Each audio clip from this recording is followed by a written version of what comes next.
hamjambo? Hamjambo tena. Watu wengine ni kama hawako ama wako. Tuko wote kweli? Tuko wote? Ni nani hawako? Na uji na nywewa ama inaliwa dakika kidogo. Tunakunywa uji ama tunakula? Wangapi walikula ile uji tuliwekewa? Wangapi walikunywa? Tofauti ya kukula na kukunywa uji ni gani?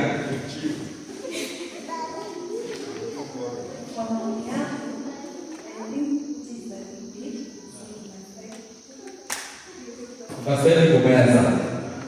Uko na kitu ya kusema hapo ni ndio mdogo jaje idadi. Kwa wewe. Yaani ndio na mikono mingi ya mikono imesha. Mikono nikifika mikono inapotea. Sawa. Uji uji inaanzia digestion yake inaanzia. So unastahili unaichanganya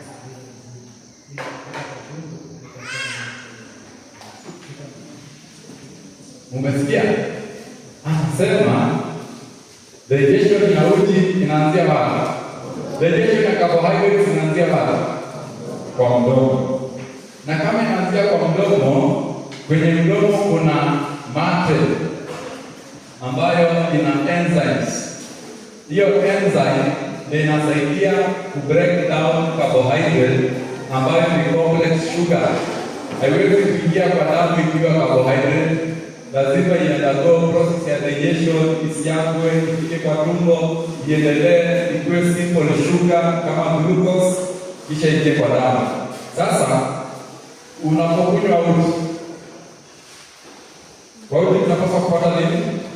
Carbohydrates, sio? Ni carbohydrate ama ni protein? Ama ni vitamins? Si ni vitamins, sio? Tunapata kwa uji vitamins, carbohydrates. Sasa hiyo carbohydrates inapaswa kuchanganywa vizuri na mate kwa mdomo. Ile mate ambayo saliva metabolizes amylase taurine enzyme ivunjavunje ile carbohydrate ikuwe simple sugar, yani ikuwe starch, ifike kwa tumbo ndani na kemikali, ikuwe broken down, ikuwe glucose, ifyonzwe, iingie kwenye damu. Sasa wale wenye wali huko kwetu wanasema kumotera ni ile unachukua uji, unainua kikombe, ikiisha ndio unashukisha. Unakunywa maji aje ile maji ukiwa na haraka. Unaweka kikombe, ikiisha unashukisha. Sasa haujapatia ile uji nafasi ya kuchanganyikana na maji. Haitakuwa digested vizuri. Uko pamoja? Hivyo ukiweka uji kwa mdomo, hakikisha umechanganya na mate kabla ya kumeza. Na ndio maana anasema tunakula. Changanya uji na mate, usiharakishe kumeza. Sawa sawa. Kesho ni siku. Wale leo ndio kitambo ilikuwa mzazi anakushika, anakupiga ngeta, anakumwagia uji, anakufunga mapua, unachagua kukupa makumeza unameza. Sasa unameza tumbo inajaa. Digestion inakosekana, usiku mtoto analia usiku mzima. Mama anashangaa shida ni nini? Digestion inakosekana. Kwa hivyo kesho tukule uji, usifanye nini? Sikunywe. Mwaga kwa mdomo, changanya na mate, kisha uweze kukaribisha karibu. Karibu. Tusimame na wimbo 74 stanza ya kwanza. Stanza ya kwanza.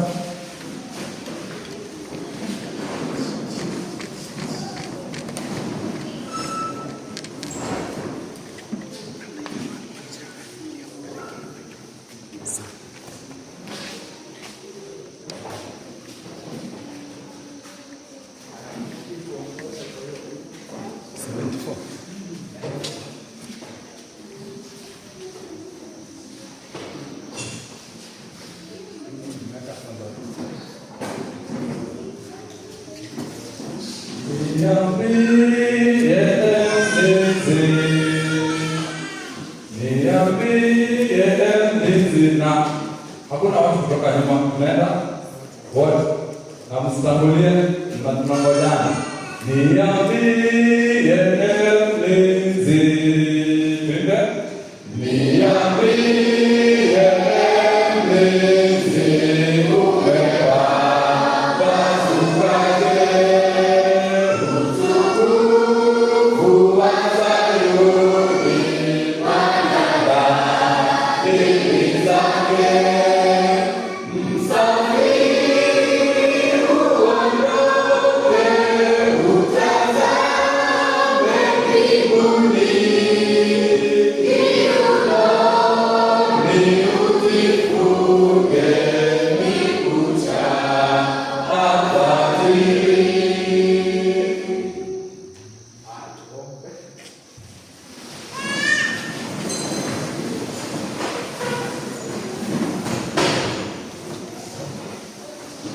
Tunamshukuru Mungu tena kwa sababu ya masaa mazuri umekuwa pamoja nasi tangia asubuhi.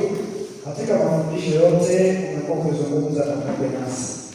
Tunapoingia katika kipindi hiki kingine, tunaomba uwe mwalimu wetu, uwe kiongozi wetu tangia sasa hadi tamati. Ndio maombi yetu katika Kristo aliye Bwana na Mwokozi wetu.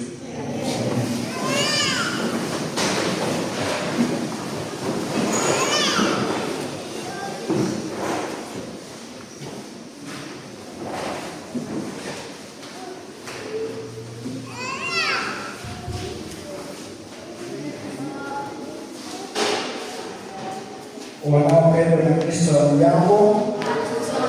Hamjambo tena. Kwa hivyo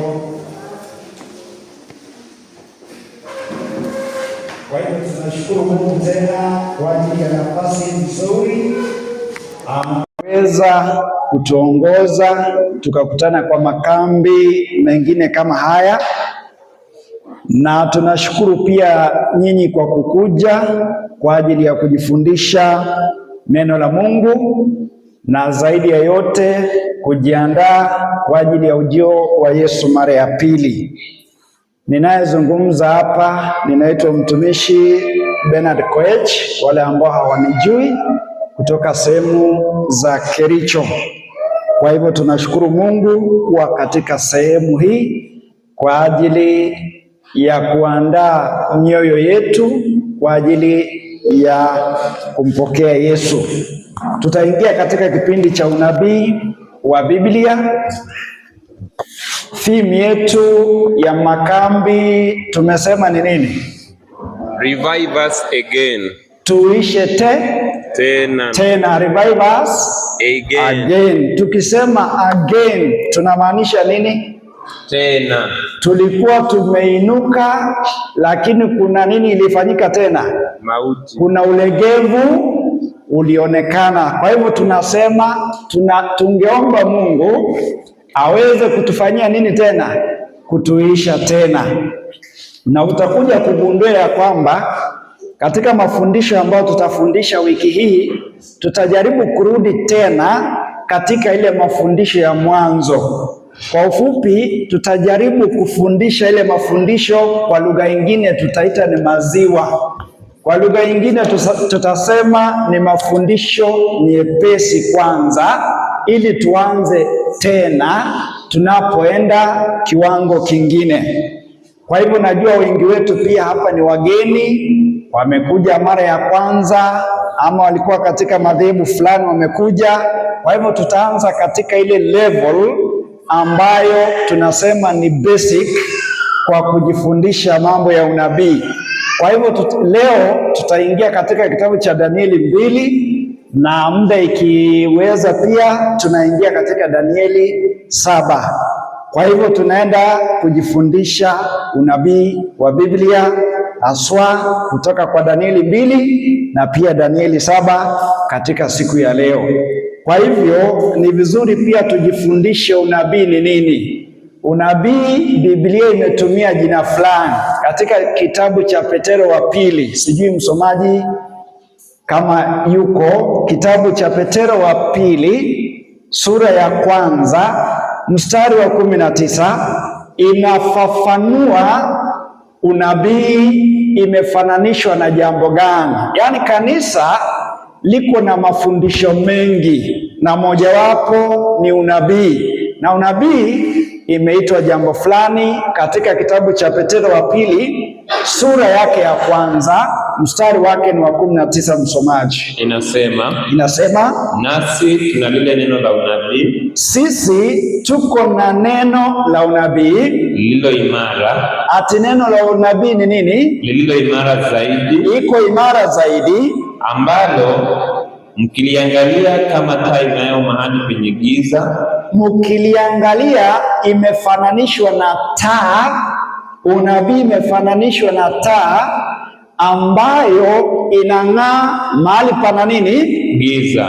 Kwa hivyo saa hii ni usiku, na tukitoka nje kutembea njiani bila taa, kwa hakika tutajikwaa ama tutaanguka. Kwa hivyo tunapokuwa na tochi, tunapokuwa na taa, itatuonyesha njia. Sasa taa kwa wale ambao waliona ile taa ya zamani, ile taa ya zamani ilikuwa inamulika sehemu zote. Tochi leo inamulika sehemu ngapi? Moja. Tuko pamoja eh? Lakini taa ile ya zamani inamulika sehemu zote. Kwa ufupi, inamulika nyuma na mbele. Kwa hivyo unabii inatupea historia ya mambo yalitukia zamani na mambo yanayotukia sasa na mambo ambayo tunatarajia afanye nini? Yatukie. Kwa hivyo imefananishwa na taa, inatumulikia nyuma tulikotoka, inamulika mahali tuliko na inamulika mahali tunaenda. Hiyo ndio inaitwa unabii, yaliyopita, yaliyopo na yajayo.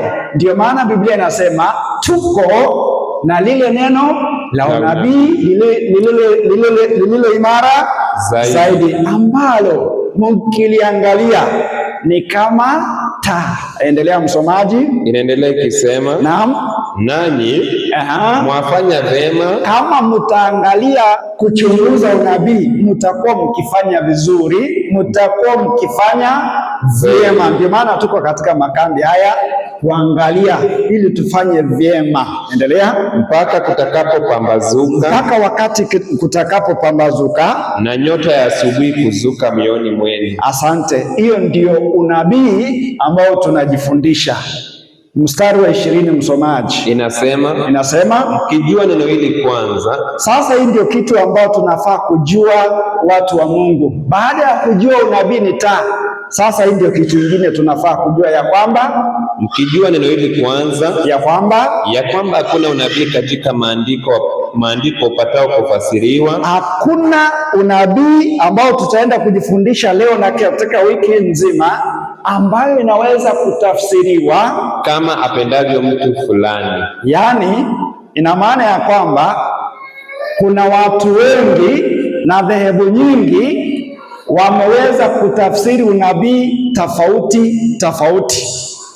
Ni watu wengi wanajifundisha unabii, lakini utapata vile sisi tunaeleza unabii ni tofauti na fulani na tofauti na fulani na tofauti ni fulani. Kwa hiyo Biblia imesema unabii haikukuja ili itafsiriwe kama vile mimi nitapenda niwafundishe, kama vile fulani atakuja wafundishe, lakini tumepewa mwelekeo jinsi ya kutafsiri unabii. Endelea. Inasema hivi mstari wa 21. Inasema maana unabii haukuletwa popote kwa mapenzi ya mwanadamu, bali wanadamu walinena aliyotoka kwa Mungu, wakiongozwa na Roho Mtakatifu. Kwa hivyo Biblia ilivuviwa na Roho Mtakatifu. Wale waliandika unabii waliandika kwa uwezo wa Roho Mtakatifu, na wale ambao watatafsiri pia kwa uwezo wa Roho Mtakatifu. Ukisoma kitabu cha Roho ya Unabii, Dada White anatuelekeza kwa kitabu kimoja tu tuweze kufanya nini? Kujua tafsiri ya unabii. Kitabu gani hicho? Kitabu gani hicho? Dada White anasema tukitaka kuelewa unabii kwa utafsiri sahihi tuweze kukisoma. Kitabu gani? Daniel and Revelation. kilichoandikwa na nani? Uriah Smith. Mtoto huyu.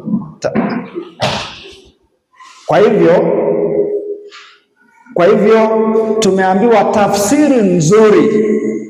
Kuna tafsiri nyingi ya unabii. Kwa mfano, tutakuja kuangalia kuhusu huyu mnyama wa Ufunuo 13 na huyu mnyama wa Ufunuo 17. Biblia inasema hapo na vichwa ngapi? Halo, tuko pamoja? Mnyama wa Ufunuo 13 hapo na vichwa ngapi? Hapo na vichwa ngapi? 7. Ni mfano tu najaribu kutoa, tujifunze hiyo leo, lakini najaribu kusema kuna watu wametoa tafsiri mbalimbali kueleza maana hiyo vichwa 7. Wengine watasema vichwa 7 itamaanisha hii. Ukiuliza yule anasema hapana, vichwa 7 ni hii na hii na hii.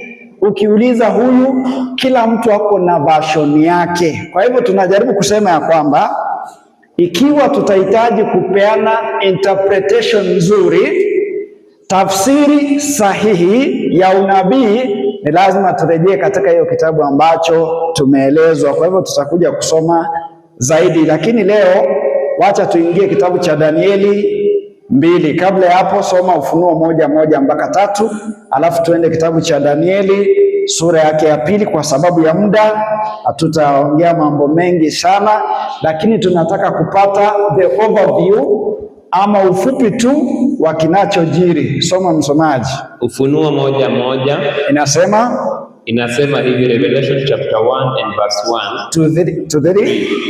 Ufunuo wa Yesu Kristo, naam, aliopewa na Mungu, awaonyeshe watumwa wake, naam, mambo ambayo kwamba hayana budi kuwapa upesi. Awaonyeshe watumwa wake mambo ambayo ni lazima yafanyike upesi. Naye akatuma kwa mkono wa malaika, akatuma ripoti hiyo, habari hiyo, unabii hiyo kwa mkono wa malaika. Akamwonyesha mtumwa wake Yohana, aliyeshuhudia neno la Mungu na ushuhuda wa Yesu Kristo, yani mambo yote aliyoyaona.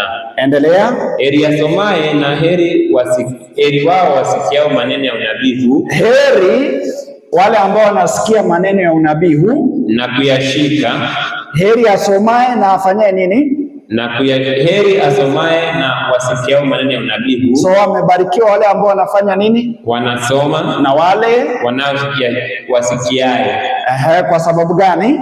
Na kuyashika yaliyoandikwa humu ndani, kwa maana wakati huu karibu. Na heri mwenye anasoma, heri mwenye anasikia na kuyashika. Kando na kusoma na kusikia, kuna kushika, kwa maana wakati ukaribu. Kwa hivyo twende kitabu cha Danieli 2 mstari wake wa kwanza, tuweze kuangalia unabii ambao kwa sasa tunasema ilipita. Yaani sehemu kubwa ya unabii wa Danieli 2, sehemu kubwa imepita ama ishatendeka.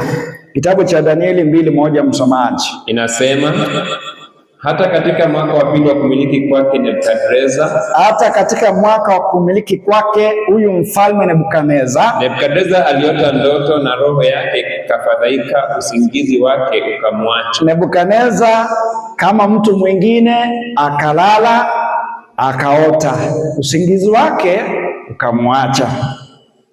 Ndipo mfalme inasema hivi. Naam.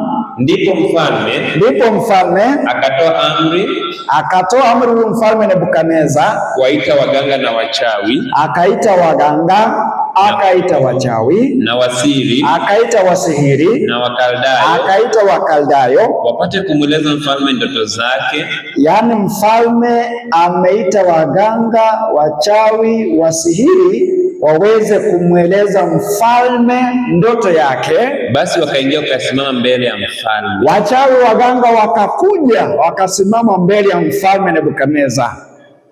Inasema ndipo hao Wakaldayo wakamwambia mfalme kwa lugha ya Kiaramu, alafu mfalme, wewe mfalme uishie milele, wewe ambao unaishi milele, tuambie sisi watumishi wako, sisi waganga na wachawi na Wakaldayo tunakuomba kitu kimoja. Hebu tuambie uliota nini? Hebu jaribu kukumbuka, jaribu tu kukumbuka ni nini ulilala ukaota. Ile ndoto, nasi tutakuonyesha tafsiri yake. Alafu ukituambia ulichokiota, sisi waganga wachawi tutakueleza maana ya tafsiri yake. Endelea. Mfalme akajibu akawaambia Wakaldayo, naam, neno lenyewe limeniondoka. Ati neno lenyewe limeniondoka, mimi nimesahau. Ngoja kwanza, mimi nililala nikaota. Nilipoota kwanza, ndoto yenyewe ilinishtusha. Ya pili, nimesahau.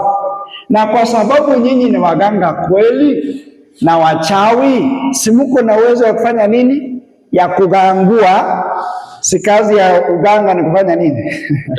Yes, unaweza jua ni nini niliota. Kwa hivyo unaweza kunieleza, unikumbushe niliota nini, kisha nipe tafsiri ya ndoto hiyo. Lakini utakuja kugundua kwamba sitaki tuendelee, nataka turuke kwa sababu ya muda. Hawa waganga wachawi walifanywa nini? Walishindwa kumweleza Nebukadneza. Hiyo kwanza inatufundisha nini? Nebukadneza alipopata tatizo alikimbia kwa nani? Waganga. Alikimbia kwa nani? Waganga na wachawi. Pia sisi wa Kristo, kitabu cha Mambo ya Walawi 19:31.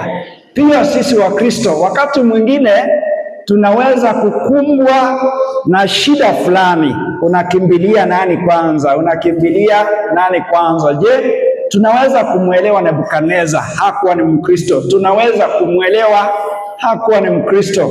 Sisi wa Kristo tunaweza kumkimbilia nani tunapopata tatizo? 19:31 Mambo ya Walawi inasema hivi. Mambo ya Walawi, Leviticus chapter 19 verse 31. Naam. Msiwaendee wenye pepo, wala wachawi,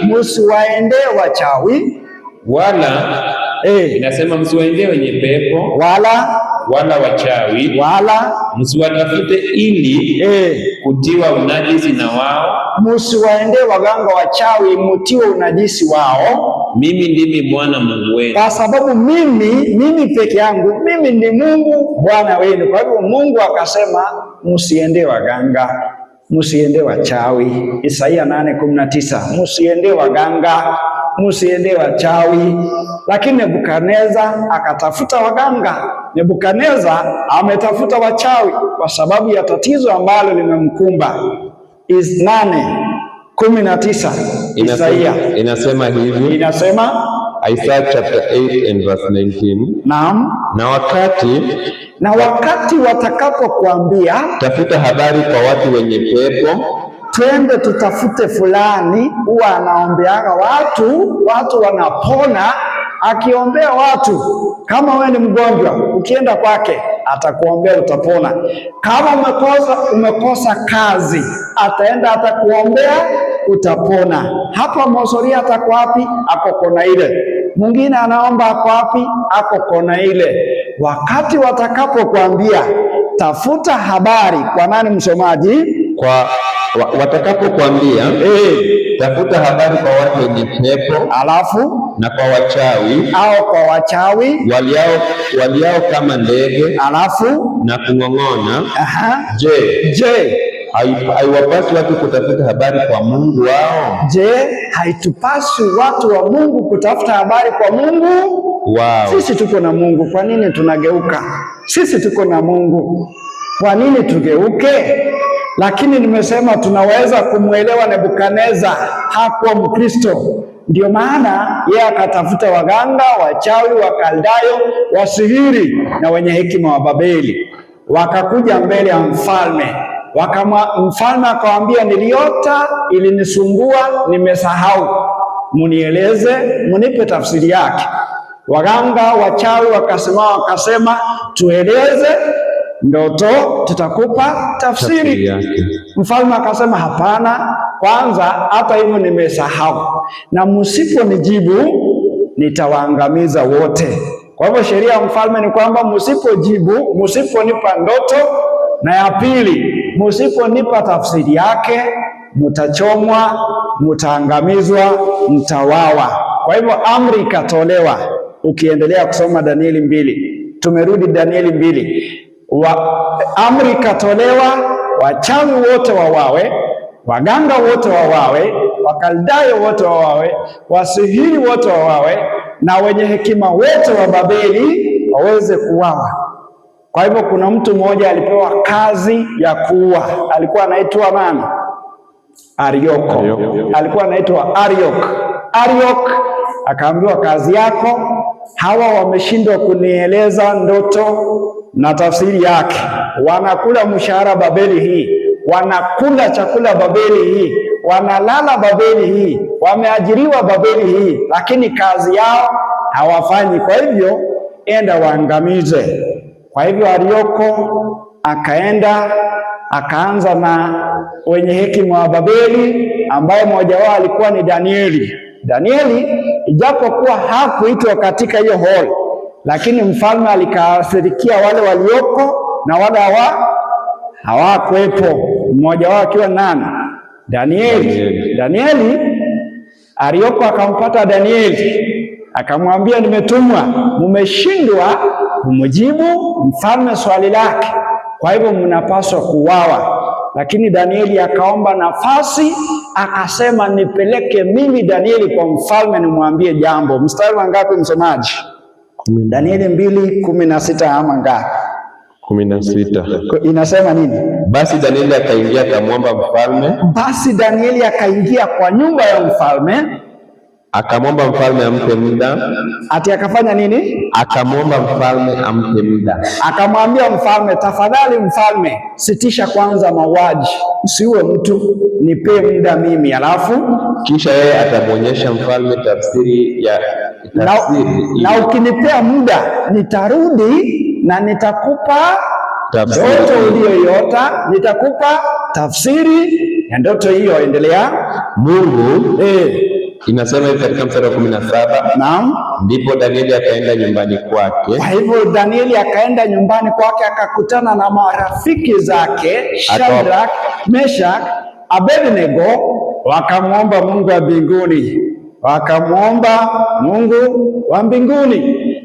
Walipomwomba Mungu wa mbinguni, Mungu kwa uaminifu wake akamwonyesha Danieli ndoto ya Nebukadneza na akampa na tafsiri yake. Kwa hivyo baadaye, mstari wa 23 msomaji, baada ya maombi, baada ya kujibiwa, Danieli akakuja sasa kwa Arioko kwanza. Mstari wa 23, nashukuru na kuhimidi Mungu wa baba zangu. Kwa hivyo Danieli anampea Mungu shukrani kwa sababu ya maombi yaliyojibiwa. Endelea. Uliyenipa hekima na uwezo. Endelea. Ukanijulisha hayo tuliyotaka kwako. Danieli akasema, na kushukuru Mungu, umenijulisha yale ambayo nilikuwa nataka kwako. Endelea msomaji. Inaendelea ikisema, ukawajulisha hao, inasema ukanijulisha hayo niliyotaka kutoka kwako. Naam. Maana umetujulisha neno lile la mfalme. Kwa sababu umenijibu ile maneno ya mfalme. Endelea ikisema. Naam. Mstari wa 24. Naam. Basi Danieli akaenda kwa Arioko. Basi Danieli baada ya kujibiwa maombi akamtafuta Arioko, yule ambaye alikuwa ameambiwa angamiza watu wote ambao ni wachawi, waganga, wakaldayo, wasihiri, wenye hekima wa Babeli. Akaenda kwa Arioko Danieli, aliyewekwa na mfalme kuangamiza wenye hekima wa Babeli. Aliyewekwa na mfalme kuangamiza wenye hekima wa Babeli. Alikwenda akamwambia hivi. Danieli akamwambia Arioko, usiwaangamize wenye hekima wa Babeli. Sasa jibu imepatikana, hakuna mauaji itafanyika, kwa hivyo usifanye mauaji. niingize mimi mbele ya mfalme. Mimi Danieli sasa niingize mbele ya mfalme, nami nitamwonyesha mfalme ile tafsiri. Na mimi nitamwonyesha mfalme tafsiri ya ndoto ile. Endelea. Ndipo Arioko akamwingiza Danieli mbele ya mfalme. Akamwingiza Danieli mbele ya mfalme Nebukadneza. Akamwambia hivi, nimemwona mtu wa hao wana wa Yuda. Arioko akasema, mfalme Nebukadneza, nimemwona wale wa nani? Mtu wa hao wana wa Yuda. Endelea. Waliohamishwa, wale ambao walitekwa mateka wakaletwa Babeli, nimeona mmoja wao. Endelea. Atakayemjulisha mfalme ile tafsiri. Na huyo mtu ambaye alitekwa nyara wakaletwa Babeli amesema anaweza kumwambia mfalme ndoto na tafsiri yake. Mfalme akajibu akamwambia Danieli. Mfalme Nebukadneza akamwangalia Danieli, akamuuliza Danieli, aliyekuwa akiitwa Belshaza. Kwa jina ingine Danieli alipewa akiwa Babiloni, alikuwa anaitwa Belshaza. Je, wewe Danieli waweza kunijulisha ile ndoto niliyoiona na tafsiri yake? Wewe Danieli unataka kuniambia, uko na uwezo kabisa ya kuniambia ndoto niliyoiota na tafsiri yake. Wewe Danieli unaweza hiyo kazi. Danieli akajibu mbele ya mfalme. Danieli akasimama mbele ya mfalme akamwambia mfalme, akasema, ile siri uliyoiuliza mfalme, hiyo siri ambayo mfalme umeuliza, wenye hekima hawawezi kukufunulia. Kwanza nikupee taarifa kwa muktasari. Wachawi, hiyo kazi ya wawezi, uliwasumbua bure kuwaita hapa mfalme. Hiyo kazi ya wawezi. Endelea. Wala wachawi, hata waganga na wachawi ya wawezi. Naye inaendelea kusema, lakini yuko Mungu mbinguni. Lakini yuko Mungu wapi? Mbinguni. Bwana asifiwe. Amen. Yaani Danieli alisimama mbele ya mfalme akamwambia, wachawi hii kazi ya wawezi, waganga wote wataji hawawezi. Lakini nikukumbushe tu mfalme, yuko Mungu wapi? Mbinguni. Yaani hiyo ndio jambo linanifurahisha. There is God in heaven. Akamwambia tu kuna Mungu mbinguni. Hawa wote hawataweza. Endelea. Yuko Mungu mbinguni. Yuko Mungu mbinguni afunuaye siri. Kwanza huyo Mungu anafunua siri ambayo waganga wachawi hawataweza. Naye amemjulisha mfalme Nebukadneza mambo yatakayokuwa siku za mwisho. Naye amemjulisha mfalme Nebukadneza mambo ambayo yatakayokuwako siku za mwisho, yaani unabii wa siku za mwisho. Ndio mambo ambayo mfalme Nebukadneza alionyeshwa, mambo yatakayotukia siku za mwisho. Kwa hivyo Danieli akamwambia, hiyo siri ambayo umeuliza, Mungu alikuwa anajaribu kukuzungumzia kuhusu vitu ambayo itafanyika siku za mwisho. Na tuko siku za mwisho, ndio maana ni lazima tu tujifundishe Danieli 2. Ni mambo ambayo yatatukia siku za mwisho. Endelea msomaji. Endelea kusema hivi. Naam. Katika mstari wa 20 na 30. Naam. Na inamalizia sema 29. Naam. Nebukadneza inasema, lakini yuko Mungu mbinguni afunuaye siri. Naam. Naye anamjulisha mfalme Nebukadneza mambo yatakayokuwako siku za mwisho. Alafu ndoto yako na njozi ya kichwa chako. Ndoto yako ulipokuwa unalala ndani sasa ya kichwa chako, ulizoziona kitandani pako. Uliona ukiwa umelala katika kitanda chako. Na hizi wewe mfalme. Sasa wewe mfalme, mawazo yako yaliingia moyoni mwako. Yaani ulikuwa unalala ukifikiria, sasa hii Babeli nitatawala mpaka lini? Kuna mwingine anaweza niangusha na ufalme mwingine ikuja. Kuna mwingine kweli kama mimi. Yaani katika kichwa chake alikuwa na mawazo mengi kuhusiana na ufalme huo ambao alikuwa anatawala. Alikuwa akijiuliza mambo mengi. Mungu akasoma mawazo ya Nebukadneza, akamtumia hiyo njozi. Ndio maana Danieli akamwambia, ulipokuwa unalala ulikuwa na mawazo mengi katika kichwa chako, ukafikiria. Mungu akaona akupee jibu, wache kuendelea kufikiria. Endelea. Halafu na yeye afunuaye siri, na kwa sababu alikufunulia siri, amekujulisha mambo yatakayokuwa. Amekujulisha sasa mambo vile itakuwa. Ndio hiyo maswali umekuwa ukijiuliza yaishe sasa kwa uwazi. Amekujulisha mambo yatakayokuwa. Endelea. Lakini mimi Danieli lakini mimi sikufunuliwa siri hii, kwa sababu ya hekima iwaye yote niliyo nazo zaidi ya watu wengine walio hai, bali kusudi mfalme afunuliwe ile tafsiri, nawe upate kujua mawazo ya moyo wako. Imefunuliwa ndio at least ile mawazo ambayo unakuwa nayo ndani ya moyo wako uweze kupata jibu. Kwa hivyo kwa hivyo Nebukadneza aliweza kuona nini? Mstari wa 31 ndio sasa inatupeleka Danieli 2:31 inatupeleka kwa ndoto yenyewe. Ndoto yenyewe inapatikana katika Danieli 2:31. Msomaji, wewe mfalme sasa ndoto. Wewe mfalme Nebukadneza uliona ndoto, na tazama sanamu kubwa sana. Uliona sanamu kubwa sana. Sanamu hii ambayo ilikuwa kubwa sana, na mwangaza wake mwingi sana, ulikuwa mwingi sana.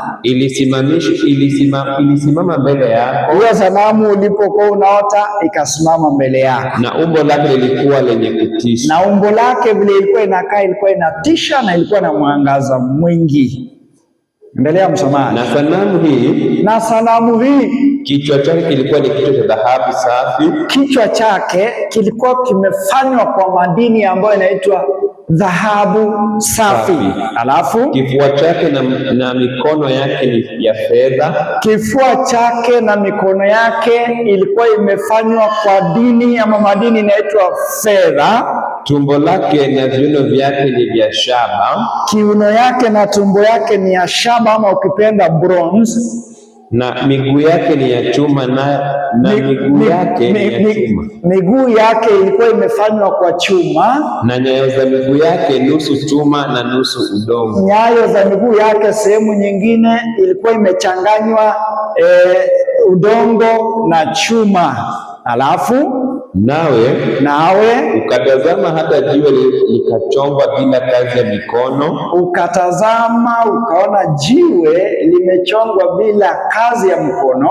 Nalo jiwe hilo likapiga sanamu miguu yake. Hiyo jiwe ikaanguka na ikapiga sanamu katika miguu yake, iliyokuwa chuma na udongo, ambayo ilikuwa sehemu nyingine chuma, nyingine udongo. Likavunja vipande. Ikaivunja vipande. Ndipo kile chuma, sasa ile chuma na ule udongo, na ile shaba, na ile fedha, na ile dhahabu vilivunjwa vipande. Ikavunjwa ikawa vipande. Vikawa kama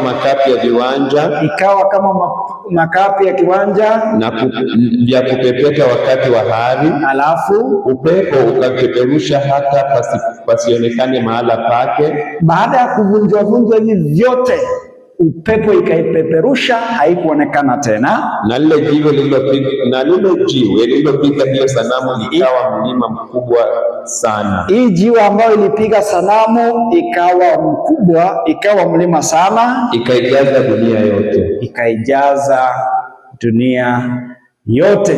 Kwa hivyo huyo ni Danieli anazungumza. Huyo ni Danieli anamueleza Nebukadneza, anamwambia wewe uliona sanamu kubwa imesimama mbele yako. Sanamu hii ilikuwa inatisha. Kichwa cha sanamu hii ilikuwa cha dhahabu safi. Kifua na mikono yake ilikuwa ni ya fedha ama silver. Alafu kiuno na tumbo yake ilikuwa ya shaba, bronze. Miguu yake ilikuwa ya chuma, iron. na nyayo za miguu yake ilikuwa nusu chuma nusu udongo. Kisha baada ya hapo ukaona jiwe, haikuchongwa kwa mikono ya mtu, kagonga ile sanamu katika nyayo, ikaivunjavunja, kabebwa na upepo. Kisha lile jiwe ikawa mlima, ikaijaza dunia. Ndoto hiyo Danieli anasimama mbele ya Nebukadneza, anamweleza. Kaona sanamu kubwa ambalo limesimama mbele yake. Sasa tafsiri yake ni nini? Kwa hivyo tumejua ndoto ambayo Nebukadneza aliota, ambayo ilishinda waganga kueleza, kashinda wachawi, kashinda wasihiri. Lakini Danieli alipomwomba Mungu akiwa na marafiki zake, akaweza kufunuliwa ndoto ambayo Nebukadneza aliota, ambayo tunaambiwa inahusu nyakati za mwisho. Hivyo ndio Danieli alimwambia Nebukadneza, mawazo ya kichwa chako Mungu amekufunulia mambo yatakayotokea siku za mwisho. Kwa hivyo tayari tumepata ndoto. Tafsiri ya ndoto hii ni nini? Kwanza tusome kitabu cha Hosea 12 mstari wake ni wa 10. Kwanza tusome kitabu cha Hosea 12:10 tunapoingia katika tafsiri ya ndoto ya Nebukadneza.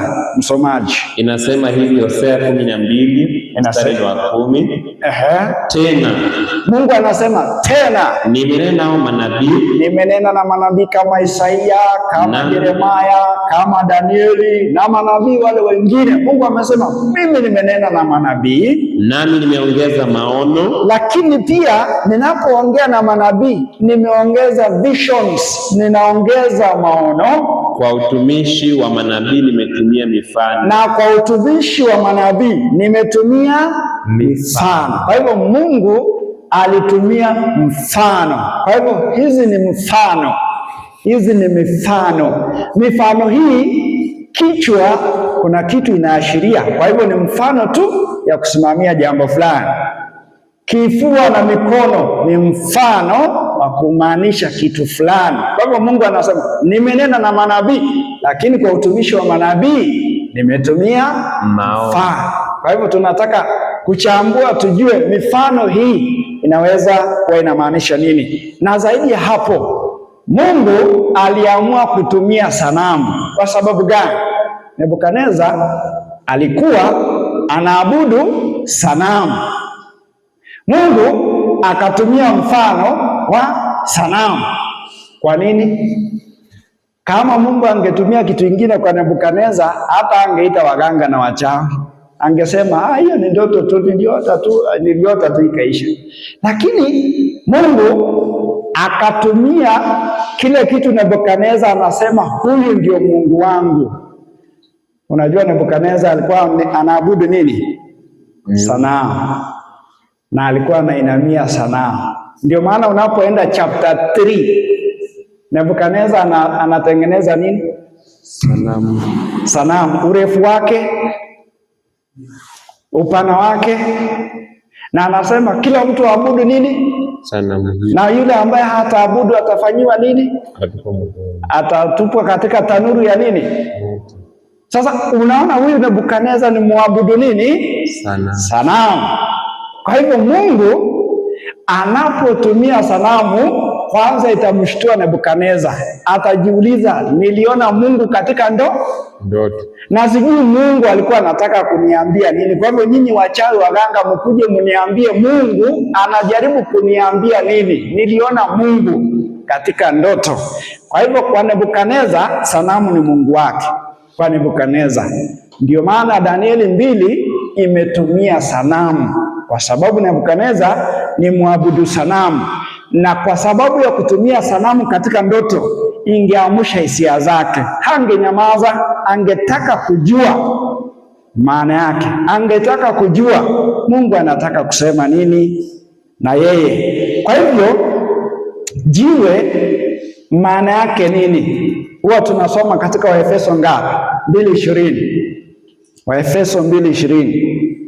Maana ya jiwe, kwa sababu Mungu amesema nimenena na hao manabii, na kwa utumishi wa manabii nimetumia mifano. Kwa hivyo jiwe ni mfano. Mfano wa nini? Waefeso 2:20 inasema mmejengwa juu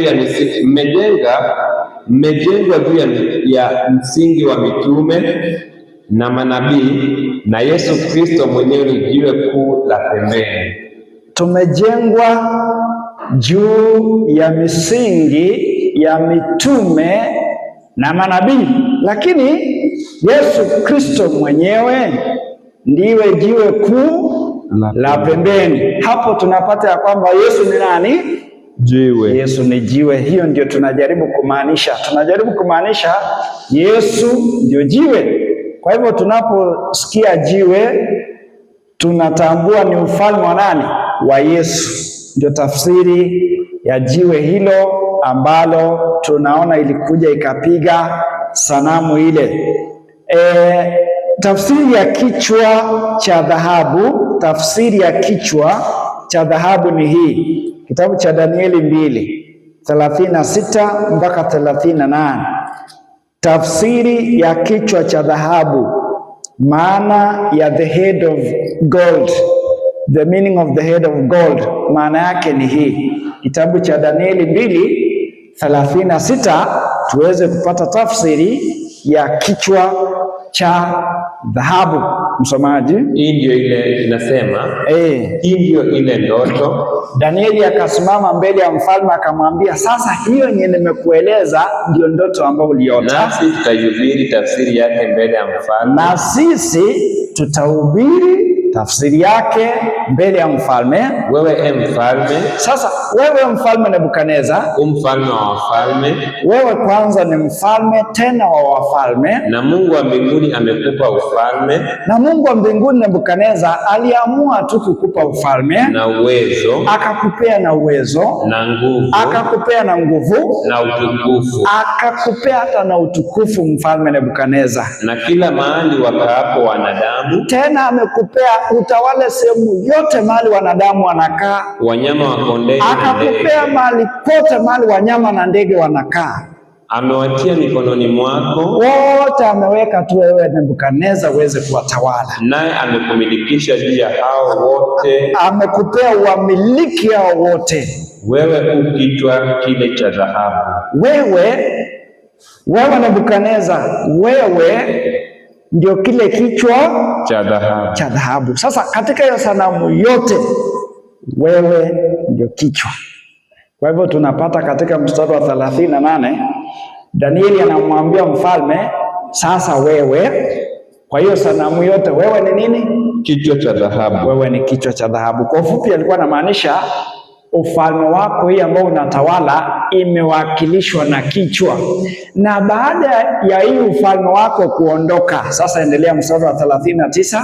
Inasema hivi, na baada ya zamani zako Nebukadneza, utainuka ufalme mwingine mdogo. Utainuka ufalme mwingine. Kwa hivyo tumejua ni ufalme. Kwa hivyo kuna ufalme ambao kwa wakati huo Nebukadneza alikuwa anatawala, ambao tunajua ni Babeli. Kwa hivyo tutakuja kujua ya kwamba kichwa cha dhahabu inamaanisha ufalme wa Babeli, na kwa wakati huo ni Nebukadneza alikuwa anatawala. Kwa hivyo kwa wale wanaandika wanasema head is equals to Babylon is equals to Nebukadneza. Wale ambao unaandika kwa wakati huo, si kwamba Nebukadneza peke yake ametawala Babeli, lakini wakati jibu inapeanwa ni mfalme Nebukadneza alikuwa akitawala wakati huo.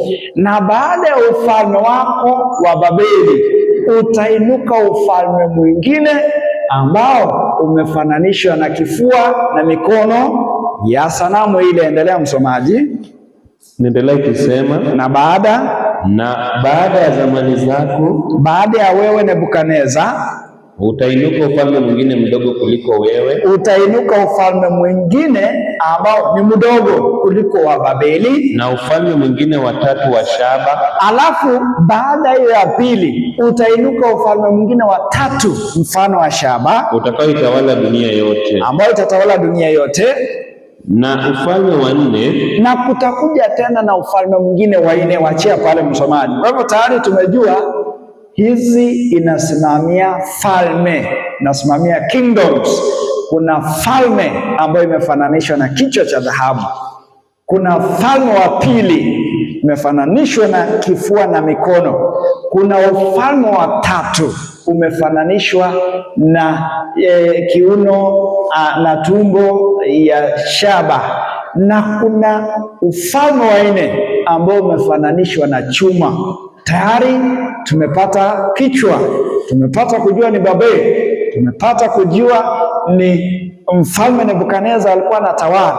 Tumepata kujua ilitawala kuanzia mwaka 605 BC mpaka 538 BC, 605 BC mpaka 538 BC ndio ufalme wa Babeli ulitawala. Baada ya hiyo kukakuja na ufalme mwingine wa pili. Ni ufalme gani huo? Kitabu cha Danieli 5 mstari wa 1. Kukakuja ufalme wa pili. Ufalme gani huu ambao umefananishwa na kifua na mikono ya sanamu? Kitabu cha Danieli 5:1, msomaji. Inasema Belshaza mfalme aliwafanyia wakuu wake 1000 karamu. Belshaza mfalme akaandaa kitu inaitwa karamu. Yaani mfalme ambaye alikuwa anaitwa Belshaza, na bado tuko Babeli, hatujatoka Babeli. Belshaza bado ni mfalme wa Babeli. Yeye akaamua kufanya sherehe, akaamua kufanya karamu, akaita watu wengi. Aliita nani na nani, msomaji? Iendelee kusema mstari wa 2. Naam. Inasema Belshaza alipokuwa akionja, inasema aliwafanyia wakuu wake 1000 karamu. Aliwafanyia maelfu karamu kubwa, akanywa divai mbele ya 1000 hao. Akanywa divai mbele ya maelfu hao. Mstari wa 2. Endelea. Belshaza alipokuwa akionja ile divai, Belshaza anapoendelea kunywa ile mvinyo, akaamuru wavilete vile vyombo vya dhahabu na fedha. Akasema hata hii sherehe tunataka hata kutumia vikombe vya dhahabu, hata wachaneni na hii. Sasa ikiwezekana muende katika hekalu. Baba yangu ninakumbuka alitoa hizo vikombe vya dhahabu kanisani, kwa hivyo ninaamuru muende muvitoe hivyo vikombe, muzilete tutumie kwa ulevi. Endelea. Ambavyo baba yake Nebukadneza alivitoa katika hekalu lililokuwa Yerusalemu. Endelea. Ili kwamba wafalme na wakuu wake na wake zake na masuria wake wapate kuvinywea. Endelea mstari wa 3. Basi wakabeba vile vyombo vya dhahabu. Basi wakaenda wakaleta ile vyombo ya dhahabu vilivyotolewa katika hekalu la nyumba ya Mungu. Endelea. Lililokuwa Yerusalemu, na mfalme na wakuu wake. Kwa hivyo wakaenda Yerusalemu wakatoa hizo vikombe vya dhahabu. Endelea.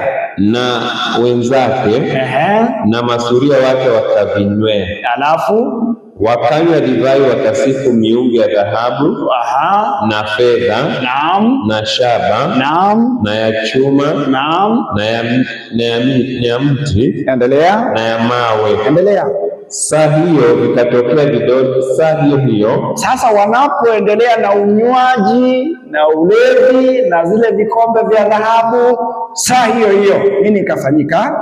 Vikatokea vidole vya mikono wa mwanadamu. Ikatokea viganja vya mikono vya mwanadamu, vikaandika katika chokaa ya ukuta. Ikakuja ikaandika katika chokaa ya ukuta ya enzi ya mfalme. Endelea. Mahali palipo kikabili kinara, yaani mahali kulikuwa na taa, mkono ikakuja hapo kwa ukuta ikaandika maneno. Endelea. Na mfalme akakiona kitanga cha ule mkono. Na mfalme anapoendelea na unywaji anaona mkono ukiandika kwa ukuta, mkono, kiganja cha mkono. Ndipo uso wa mfalme ukabadilika, fikra zake zikamfadhaisha. Mstari wa 25 inasema hivi katika mstari wa 25. inasema na maandiko yaliyoandikwa ni haya. Na maandiko yaliyoandikwa ni haya. Mene, mene, tekeli na peresi. Mene, mene, tekeli na peresi. Na tafsiri ya maneno haya ni hili. Na maana ya mene, mene, tekeli, peresi ni hii. Mene, maana ya mene, Mungu ameuhesabu ufalme wako. Mungu ameangalia ufalme wa Babeli, akaupima, na akasema imefika kikomo chake. Tekeli, maana ya tekeli, umepimwa katika mizani. Mungu anakuweka katika mizani yake, anakupima, nawe umeonekana kuwa umepunguka katika mizani ya Mungu. Wewe uliona vikombe vya kanisa ambavyo vimefanyiwa dedication, wewe unaweza kuvitoa, alafu unaweza kutumia katika unywaji wako. Yaani Mungu anapokukupima mambo ambayo unatumia vyombo vya kanisa kwa mambo ya anasa, Mungu amekupima akaona katika ratili yake hauko, umepungua. Akapima Wakristo katika mizani, akapima wale ambao wanajiita Wakristo, akapima wale ambao wanajiita wana matengenezo, akaona anasa bado anafanya duniani, akapima akasema amepungua katika mizani ya Mungu. Peresi, maana ya peresi, ufalme wako umegawanyika. Sasa kwa sababu hayo yote, sasa ufalme wa Babeli kuanzia leo imegawanyika. Endelea. Inaendelea ikisema hivi, imegawanyika. Inasema katika mstari wa mstari wa 26 samahani. Maandiko matakatifu yanasema hivi, ufalme wako umepungukiwa na ufalme wako umegawanyika, nao wamepewa Wamedi na Waajemi. Kwa hivyo umegawanyika, wamepewa Wamedi na Waajemi. Wamepewa nani na nani? Wamedi na Waajemi. Sasa wakapewa Medo Pasha, ndio Biblia inasema wakapewa Medo Pasha. Kwa hivyo tunaporudi katika ile sanamu yetu, tulikuwa tunajiuliza kwani ufalme wa pili ni upi? Tayari tukajua wakapewa Wamedi na Wajemi. Kwa hivyo tukajua baada ya Babeli walioingia, ufalme uliofuata unaitwa Medo Pasha. Danieli 5:26 imesema ufalme wako umegawanyika wa Babeli, na baada ya kugawanyika wamepewa Wamedi na Waajemi. Sasa kuna mfalme mmoja alikuwa anaitwa Cyrus, mfalme wa Pasha. Yaani ile siku ambao wanaendelea kukunywa hiyo mvinyo usiku ule, baada ya karamu ile, wanapoendelea na karamu, kiganja kinapokuja katika ukuta, inapoandika mene, mene, tekeli, peresi, Cyrus anafanya mambo yake kule nje. Anashindwa, hii Babeli tutaangusha aje? Kwanza iko na ukuta kubwa mrefu, hauwezi ukaingia. Kwa hivyo jambo ambalo Cyrus alifanya ni kwamba aliweza kupiga hesabu za kwake, akajua ujanja ambao nitatumia ni huu. Kwanza Babeli kuna mtu ambao ulikuwa unapita katikati yake, ulikuwa unaitwa mto gani? River Euphrates. Akasema kwa sababu ndani ya Babeli kuna kamto, na mto inapita na maji ni mengi na imezungukwa na ukuta mrefu, kwa hivyo hata majeshi yangu hayawezi kuingia kule. Kwa hivyo kitu Cyrus alifanya, akagawa majeshi yake. Huyu Cyrus akagawa majeshi mara 3, akagawa majeshi yake ya askari mara 3. Jeshi la kwanza akawaambia waende wachimbe mitaro ya kugeuza hiyo River Euphrates iende kando kidogo, iende imwage maji, yaani hiyo maji wapindue, iache kuingia wapi? Babeli. Yaani mto inatoka huko juu inakuja hapa chini. Kwa hivyo tutafanya hivi, tunaenda huko juu, tunachimba mamitaro, maji iende kwingine, ndio hii njia ingine ifanye nini? Ikauke maji. Na maji ikikauka, tutapita njia yake tuingie wapi? Tuingie Babeli. Na hivyo ndio alifanya. Akatuma timu ya kwanza, wakageuza, akachimba mamitaro. Timu ya pili ikatumwa huko kwa entrance. Wanachimba, wakachimba. Timu ya tatu, maji ikipungua, mfanye nini? Muingie. Maji ikipungua. Kwa hivyo ndani ya Babeli maji ikafanya nini? Ikapungua. Ni kwa sababu gani? Maji ilipinduliwa njia huko juu. Lakini watu wa Babeli hawajui kinachoendelea. Kwa sababu gani? Wako katika sherehe zao. Biblia inasema Belshaza aliandaa karamu. Hata askari wote, watchman wote walilewa wote, wakasahau kazi yao, ikakuwa sherehe, ulevi, wote wakajisahau. Sasa Cyrus akaingia na majeshi yake, sasa maji ikapungua, wakaingia ndani. Sasa wakaingia wakati maji imepungua. Walipoingia ndani, wakatokea ndani ya Babeli, wakaenda katika ile hall na wakaangamiza watu wengi, sio kila mtu, watu wengi. Na yule ambaye aliangamizwa pia anaitwa mfalme Belshaza. Mfalme akakufa hiyo siku.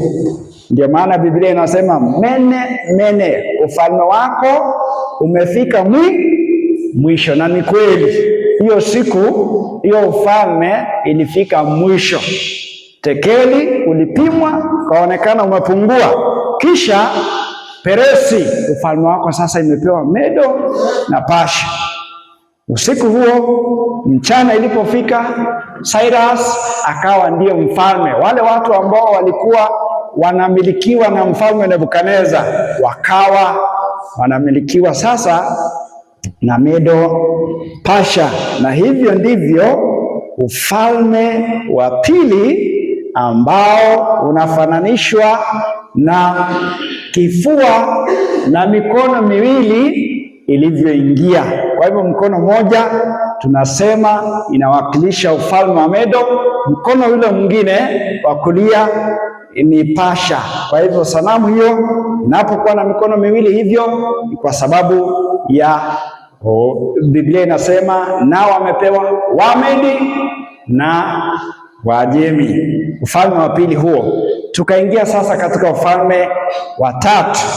Kwa hivyo mfalme wa Medo akaitwa Darius, wa Pasha akaitwa Cyrus, na wakatawala kuanzia mwaka wa 538 BC, mwaka wa 538 kabla Yesu hajazaliwa duniani, mpaka mwaka wa 331 BC. From 538 BC mpaka 331 BC. Tukakuja hasa ufalme wa tatu, kitabu cha Danieli. Na sasa ufalme wa tatu nao inasimamia ufalme upi? Sasa tunaingia katika kitabu cha Danieli 8 mstari wake wa kwanza. Tunapotafuta ufalme wa tatu, tulisema unabii ni kama taa na tumulikia nyuma, inatuleta polepole katika historia, na tuleta polepole, tunazidi kuangalia ufalme wa tatu. Wa kwanza tumejua ni Babeli, pili tukajua ni Medo Pasha, ya tatu nayo tuitafute katika Danieli 8 mstari wake wa kwanza. Msomaji, inasema katika mwaka wa tatu wa kumiliki kwake mfalme Belshaza, maono yalinitokea mimi. Maono yakamtokea Danieli, na mimi Danieli. Alafu baada hayo yalinitokea hapo kwanza. Nami naliona katika maono. Danieli akasema naliona katika maono. Ilitukia nilipoona. Nalikuwako huko Shushani ngomeni. Nilikuwa mahali inaitwa Shushan katika wilaya ya Elamu, katika province ambayo inaitwa Elam. Nikaona katika maono, nami nalikuwa karibu na ule mto Ulai. Danieli anasema nilikuwa nimesimama kando ya mto ambayo inaitwa Ulai, River Ulai. Danieli anataka kutusimulia alichokiona katika maono. Anasema nini? Ndipo nikainua macho yangu. Danieli akasema nikainua macho yangu, nikaona natazama, mbele ya mto alisimama kondoo mume. Nilipokuwa natazama katika mto sehemu ile, nikaona nini? Kondoo mume. Nikaona kondoo mume mwenye pembe mbili. Alikuwa na pembe mbili, na pembe zile mbili zilikuwa ndefu, na pembe zake huyu kondoo mume zote zilikuwa ndefu, lakini moja ilikuwa ndefu kuliko ya pili. Ijapokuwa zote zilikuwa ndefu, sasa kuna ingine ilikuwa ndefu kuliko nyingine, na ile iliyokuwa ndefu zaidi ilizuka mwisho. Endelea msomaji. Endelea ikisema, nikamwona huyo kondoo mume. Nikaona huyo kondoo mume akisukuma upande wa magharibi. Alikuwa anasukuma upande wa magharibi, na upande wa kaskazini, anasukuma kaskazini, na upande wa kusini, akasukuma kusini. Wala hakuna mnyama awaye yote awezaye kusimama mbele yake. Hakuna mtu alikuwa anasimama mbele yake, wala hakuna mnyama yeyote, hakuna hata mnyama yeyote awezaye kuponya mkononi mwake, ambaye angempokonya mkononi mwake. Lakini alitenda kama alivyopenda mwenyewe. Endelea. Akajitukuza nafsi yake. Nami nilipokuwa nikifikiri, Danieli akasema nilipokuwa naendelea kufikiria huyu kondoo mume ambaye anaenda kusini, magharibi, kaskazini, hakuna mtu alimguza, hakuna mtu alisimama mbele yake. Anapoendelea kutafakari, nini ikafanyika? Tazama, beberu wakatoka upande wa magharibi. Sasa beberu wakatoka upande wa magharibi juu ya uso wa dunia nzima, bila kuigusa nchi. Yaani alikuwa anaruka, alikuwa anakuja bila kugusa nchi. Na beberu yule alikuwa na pembe mashuhuri kati ya macho yake. Beberu yule alikuwa na pembe moja mashuhuri machoni pake.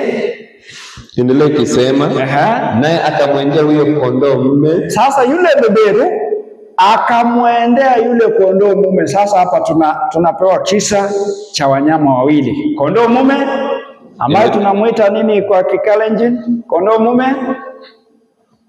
Kondoo mume anaitwa nani? Haya.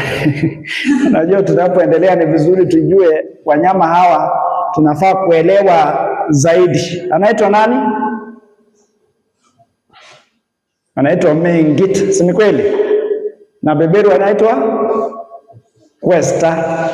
Sijui kwa lugha zingine mtaita nini, lakini nasema hivyo ndio ieleweke kwa watu wengine. Kwa hivyo tunaona kondoo mume mwenye pembe mbili na beberu ako na pembe moja. Sasa tunaambiwa beberu akamwendea kondoo mume. Endelea msomaji. Endelea ikisema, naye akamwendea huyo kondoo mume mwenye pembe mbili. Yule beberu akamkujia huyu mwenye pembe mbili, na alimwona akisimama karibu na mto.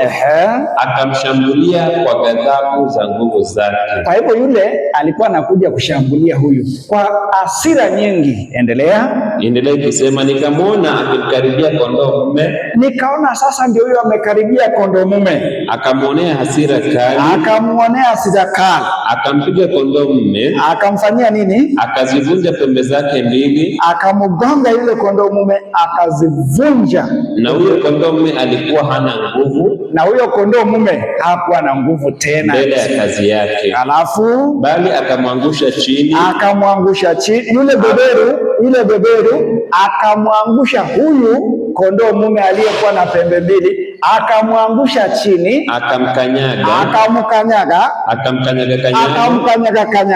wala hapapo awezaye kumwokoa kondoo mume katika mkono wake. Asante.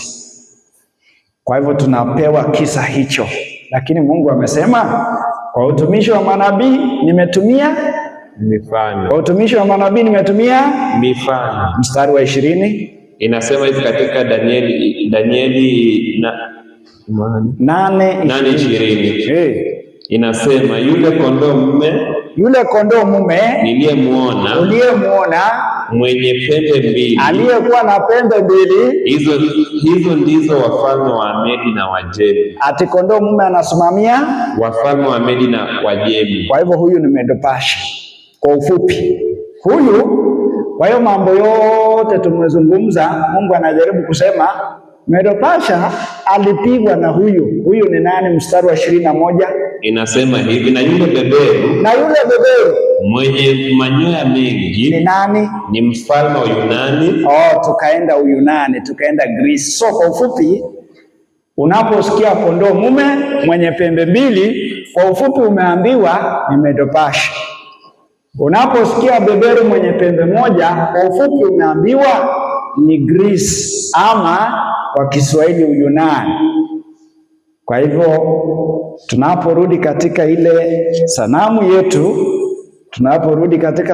yetu, tunapata kuona ya kwamba Babeli kichwa cha dhahabu, Medo-Pasha ni kifua na mikono. Na sasa tunapokuja hapa tukajua huyu ni beberu na yule ni kondoo mume. So yule ndio alipigwa, yule kondoo mume alikuwa na pembe mbili, tunaambiwa alikanyagwa akashindwa. Kwa hivyo hiyo inamaanisha kuna ufalme ilipigana na Medo-Pasha, na tumeambiwa katika mstari wa 21 huo ni ufalme wa Uyunani. Kwa hivyo tunaweza kusema ya kwamba ufalme ambao ulipiga Medo-Pasha inaitwa Greece. Kwa hivyo tunapofika katika kiuno na tumbo ya shaba ya bronze ya sanamu, inasimamia ufalme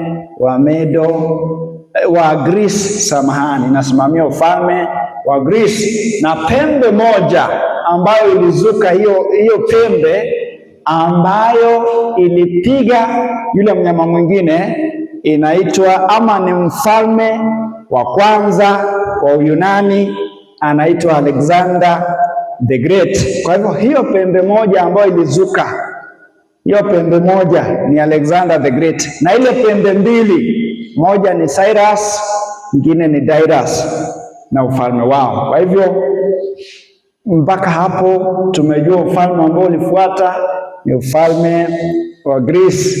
Kwa hivyo katika historia tunaona hivyo. Unapoenda katika hiyo Danieli 8, muda umeisha, dakika 5. Najua kuna matangazo, kwa hivyo tunapomalizia, alafu kesho tutaendelea kuanzia hapo, alafu pia tutaingia katika Danieli 7. Tunapomalizia ni kwamba hiyo pembe moja ambayo ilipiga, hiyo beberu ambayo alipiga kondoo mume, hiyo pembe ya kwanza inawakilisha Alexander the Great. Na katika Biblia tunaambiwa ya kwamba baada ya kupiga pia nayo hiyo pembe ikavunjika na mengine 4 yakazuka, ama pembe 4 tena yakaibuka.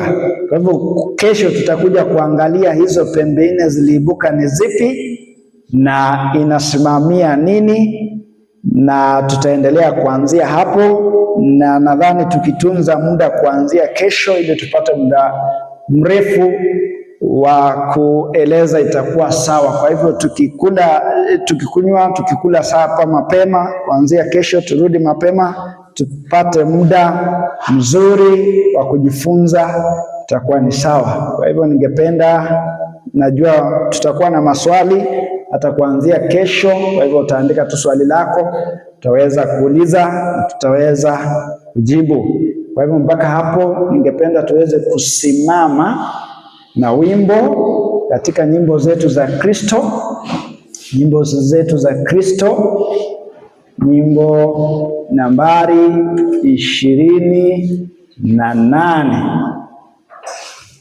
28 tunapoenda kulala usiku wa leo.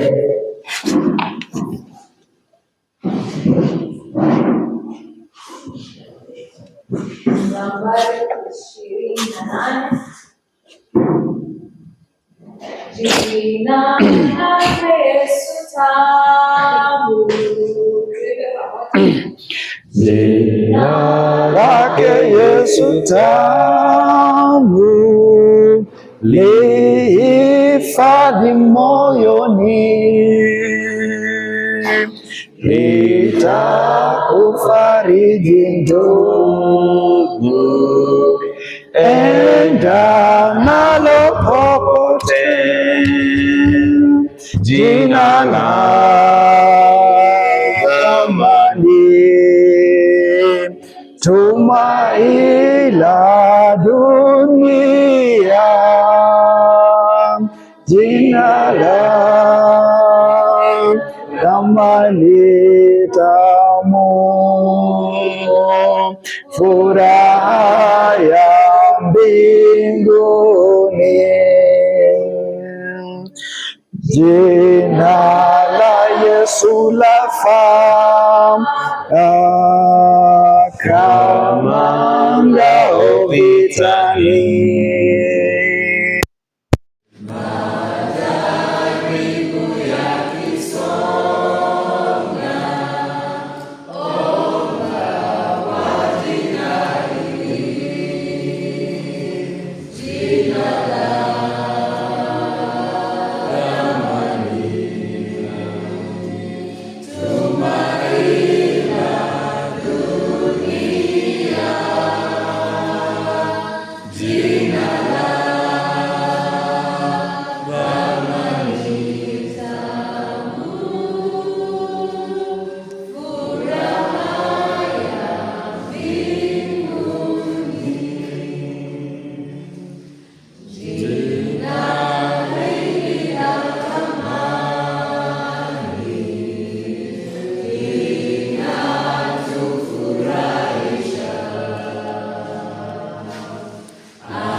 Baba na Mungu wetu unayetupenda, imekupendeza ya kwamba tuweze kukutanika katika sehemu hii kwa ajili ya mafundisho haya. Tunaakiri ya kwamba sisi ni watenda dhambi na tunaomba msamaha wa dhambi kwa yote ambao tumenena, tumewaza na hata kunena kinyume na mapenzi yako. Tunakushukuru kwa kipindi ambacho kimepita mbele yetu, unapotuzungumzia, unapotufunulia historia na mambo yaliyopita, yaliyopo na yajayo. Tunakushukuru hata unapotufundisha kupitia watu kama Nebukadneza, na kwamba tusiwatumainie watu wa duniani, tusiwatumainie waganga na wachawi, bali tumtumainie Mungu. Umetufundisha kupitia Danieli ya kwamba tunaweza kuomba na tukajibiwa maombi yetu, katika maombi yetu ya kibinafsi na hata tunapoungana na marafiki wetu kama Shadraka, Meshaki na Abednego, tunapoomba mfalme, tunapoomba Mungu atujibu maombi yetu. Asante kwa sababu ya mambo mengi na watu wengi ambao tumejifunza mambo mengi kutoka kwao. Naomba ya kwamba mafundisho haya yawe yanatujenga na yanatuandaa katika ufalme wako. Hata tunapoenda kupumzisha miili yetu usiku huu, tunaomba ya kwamba utulinde, utuongoze hadi tutakapofikia mchana mwingine, tulihimidi na kulishukuru jina lako. Vipindi vyote ambavyo vimesalia katika wiki hii, yote ambao ungependa watoto wako waweze kusikia katika wiki hii, ninaomba uweze kutumia watumishi wote kwa njia ya kipekee, ili jina lako litukuzwe tunapoandalika sote katika utukufu na katika ujio wako mara ya pili. Jina lako litukuzwe na mapenzi yako yatendeke, ndio maombi yetu katika Kristo aliye mwanao na mkombozi wetu. Amen.